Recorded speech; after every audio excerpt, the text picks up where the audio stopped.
주님께서 여러분과 함께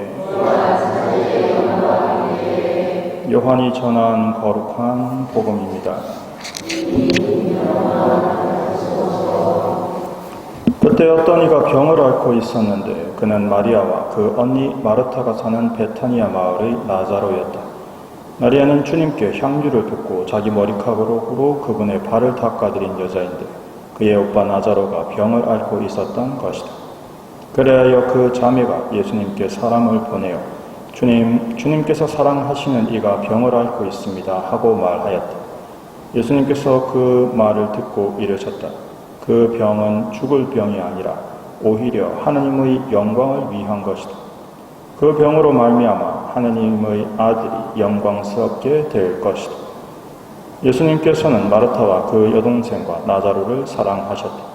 그러나 나자로가 병을 앓고 있다는 말을 들으시고도 계시던 곳에 이틀을 더 머무르셨다. 예수님께서는 그런 뒤에야 제자들에게 다시 유다로 가자 하고 말씀하셨다. 제자들이 예수님께 스승님, 바로 얼마 전에 유다인들이 스승님께 돌을 던지려고 하였는데 다시 그리로 가시렵니까 하자 예수님께서 대답하셨다. 낮은 12시간이나 되지 않느냐.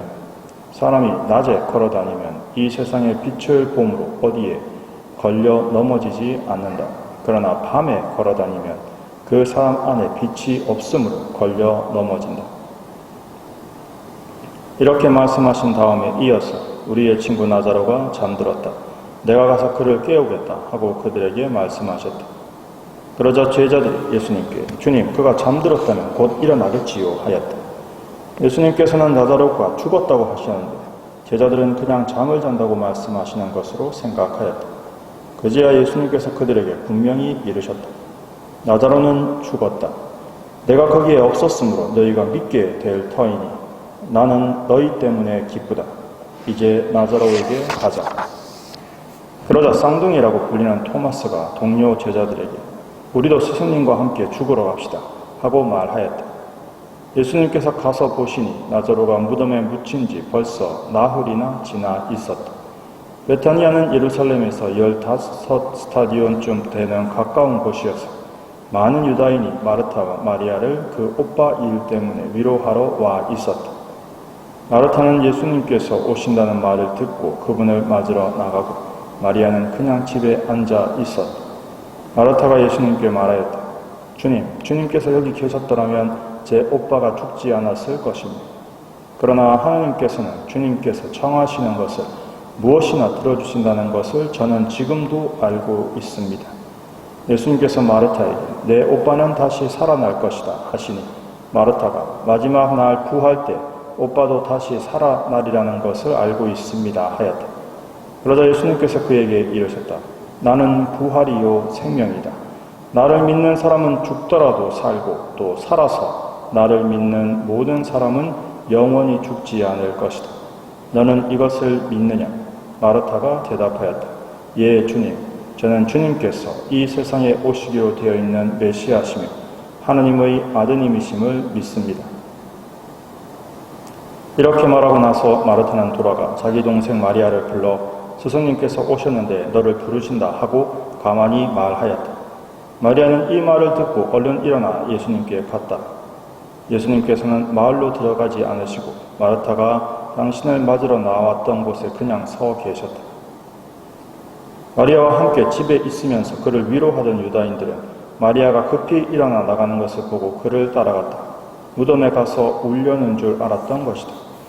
마리아는 예수님께서 계신 곳으로 가서 그분을 뵙고 그 발 앞에 엎드려 주님께서 여기 계셨더라면 제 오빠가 죽지 않았을 것입니다 하고 말하였다.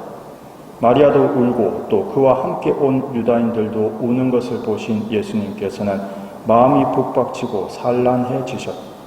예수님께서 그를 어디에 묻었느냐 하고 물으시니 그들이 주님 와서 보십시오 하고 대답하였다. 예수님께서는 눈물을 흘리셨다. 그러자 유다인들이 보시오 저분이 나자로를 얼마나 사랑하였는지 하고 말하였다. 그러나 그들 가운데 몇몇은 눈먼 사람의 눈을 뜨게 해 주신 저분이 이 사람을 죽지 않게 해 주실 수는 없었는가 하였다. 예수님께서는 다시 속이 북박치시어 무덤으로 가셨다. 무덤은 동굴인데 그 입구에 돌이 놓여 있었다. 예수님께서 돌을 치워라 하시니 죽은 사람의 누이 마르타가 주님, 죽은 지 나흘이나 되어 벌써 냄새가 납니다 하였다. 예수님께서 마르타에게 말씀하셨다. 너가 믿으면 하나님의 영광을 보리라고 내가 말하지 않았느냐. 그러자 사람들이 돌을 치웠다. 예수님께서는 하늘을 우러러 보시며 말씀하셨다.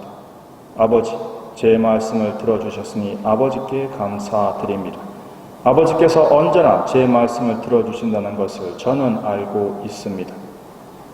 그러나 이렇게 말씀드린 것은 여기 둘러선 군중이 아버지께서 저를 보내셨다는 것을 믿게 하려는 것입니다. 예수님께서는 이렇게 말씀하시고 나서 큰 소리로 외치셨다. 나자로야, 이리 나와라.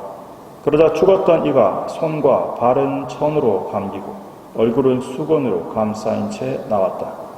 예수님께서 사람들에게 그를 풀어주어 걸어가게 하여라 하고 말씀하셨다. 마리아에게 왔다가 예수님께서 하신 일을 본 유다인들 가운데에서 많은 사람이 예수님을 믿게 되었다. 주님의 말씀입니다.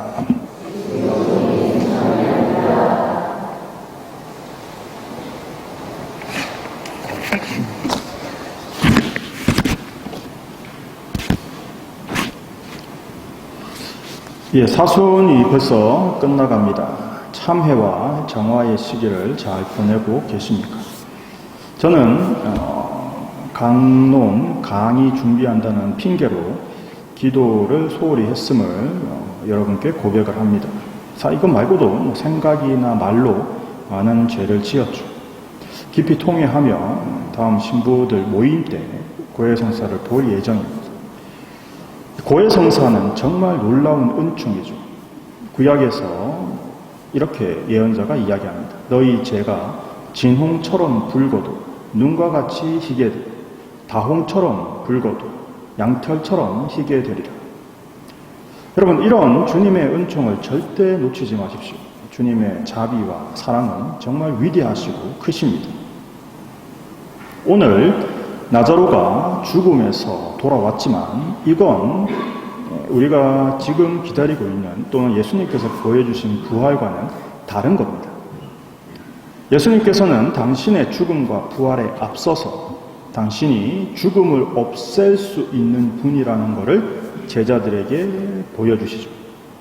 사실 오늘 사건이 그런 겁니다. 그래서 덕분에, 사실 이 말이 좀 이상하기는 하지만 덕분이죠. 왜냐하면 이렇게 제자들에게 당신이 죽음을 없앨 수 있는 분이라는 것을 보여주기 위해서 나자로를 죽음에서 불러오신 덕분에 결국 나자로는 2번 죽었어야 됐습니다. 하지만 생명이신 우리의 구원자이신 주님의 증인이 될 자격을 누가 거부하겠습니까? 즉 내가 비록 2번 죽어야 하지만 나의 이 죽었다가 되살아나는 무덤에서 나오는 이걸로 정말 나의 주님, 나의 하느님께서 하느님이심을 증언할 수 있다. 그걸 누가 거부하겠습니까? 믿는 신자다면 누구나 그런 증인이 되겠다라고 말하겠죠. 고해성사도 마찬가지입니다.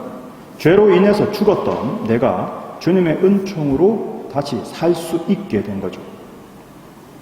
오늘 이 나자로에게서 일어났던 부활, 죽음에서 건너온 것은 우리가 마지막 날 예수님께서 또 죽음 후에 하셨던 그 부활과는, 천국으로 가는 부활과는 즉 다른 겁니다. 하지만 이 부활, 즉 나자로가 죽음에서 살아오는 이 부활의 증언으로 영원한 부활도 믿을 수 있는 거죠.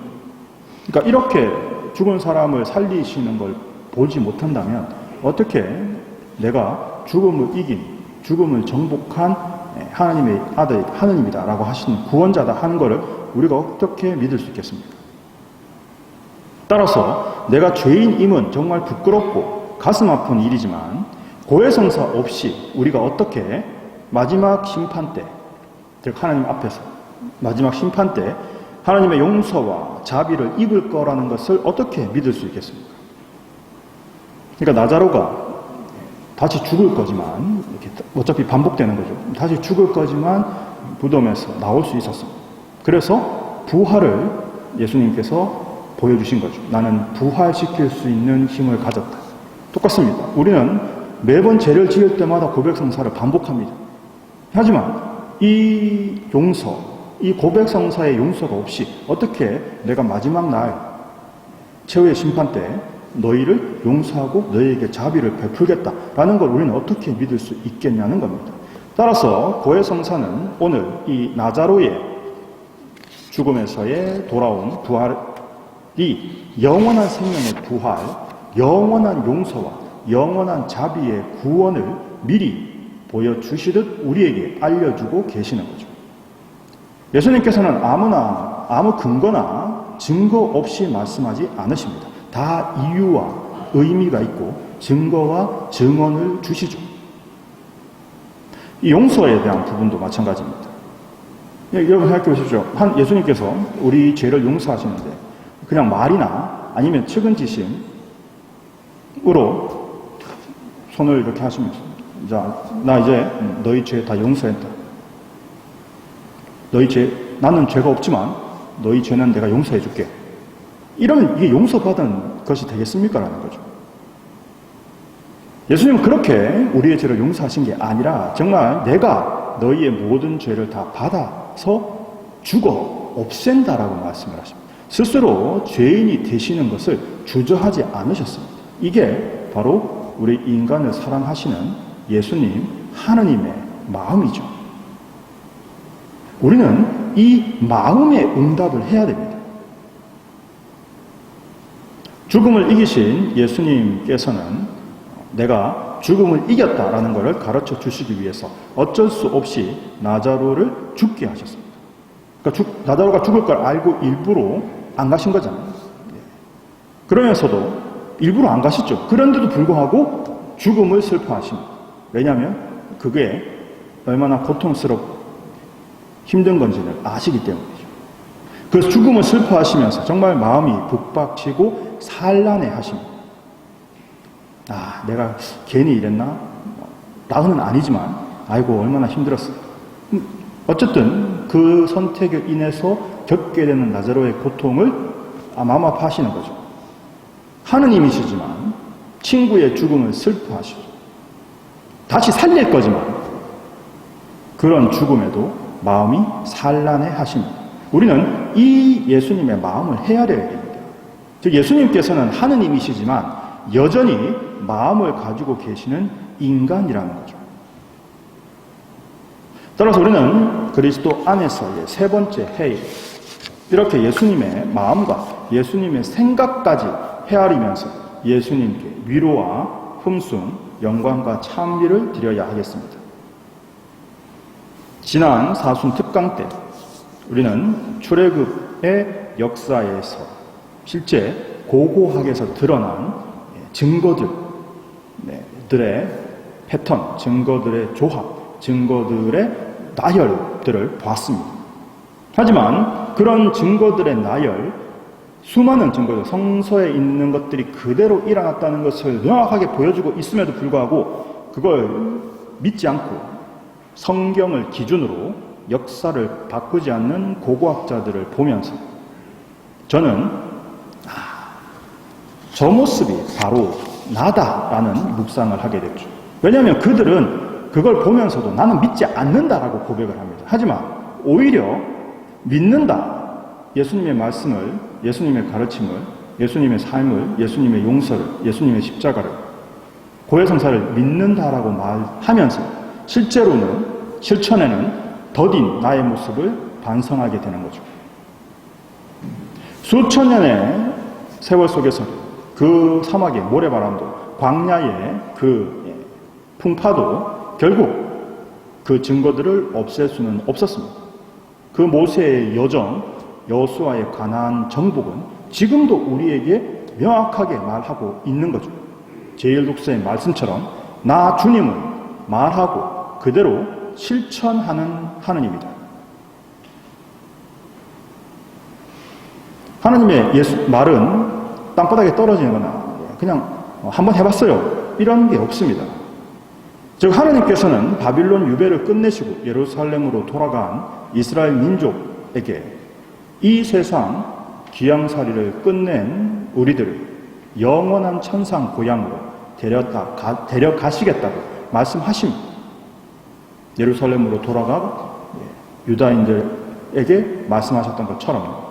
그래서 이 세 번째 해, 그리스도 안에서의 해는 우리가 하느님의 영, 즉 성령이시죠. 그 성령께서 우리 안에 사시게 해야 합니다. 그러기 위해서는 성부의 딸이시고 성자의 모친이시고 성령의 배필이신 바로 성모님이 성령의 궁전이셨죠. 누구보다 완벽한 삼위일체 안에서의 하느님과 일치되어 계신 분이죠. 그 성모님을 통해서 우리는 예수님께 자신을 어떻게 봉헌해야 되는지 33일간 준비를 하려고 합니다. 제1독서의 말씀처럼 육 안에 있는 자들은 하느님 마음에 들 수 없기 때문에 세속 정신을 끊기 위해서 12일간의 첫 단계와 자기 인식, 왜냐하면 무언가를 봉헌하려면 이 봉헌을 할 게 뭔지부터 알아야죠. 그러니까 내가 나 자신을 인식을 해야 됩니다.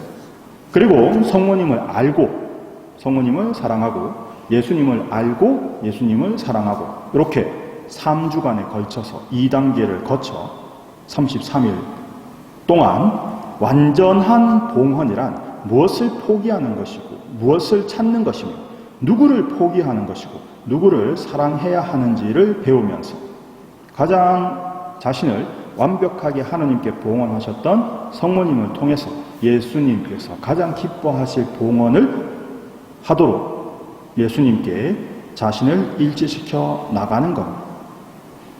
각 강의는 결국 이 33일간의 그 책에 있는 내용들에서 주의하거나 더욱 집중해서 읽어야 할 부분을 강조드리는 형태로 진행이 될 겁니다. 따라서 여러분께서 강의에 굳이 내가 올 시간이 없다 하면 꼭 오실 필요가 없는 건 아닙니다. 오히려 강의도 강의지만 사실은 책을 꼼꼼하게 읽고 제대로 묵상을 하면서 정말 이 책에서 이 책의 저자는 내주하시면 여러분들이 한 번은 들어보셨을 몽포르의 성 루도비코 성인께서 적으신 겁니다. 당신의 편지, 준주 성범 그리고 성경 말씀을 가지고 우리가 어떻게 자신을 봉헌해야 하는지를 가르쳐주고 계시죠. 따라서 그 성인의 글을 꼼꼼하게 읽으시는 것이 무엇보다 중요합니다.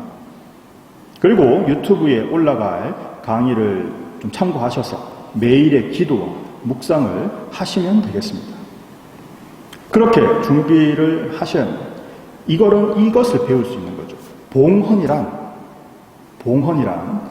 내 자유를 포기하는 것이 아니라 나의 자유를 가지고 그 자유로 하느님을 선택하는 데 사용한다라는 뜻입니다. 하느님은 여러분한테 자유를 포기하라고 하신 적이 없습니다.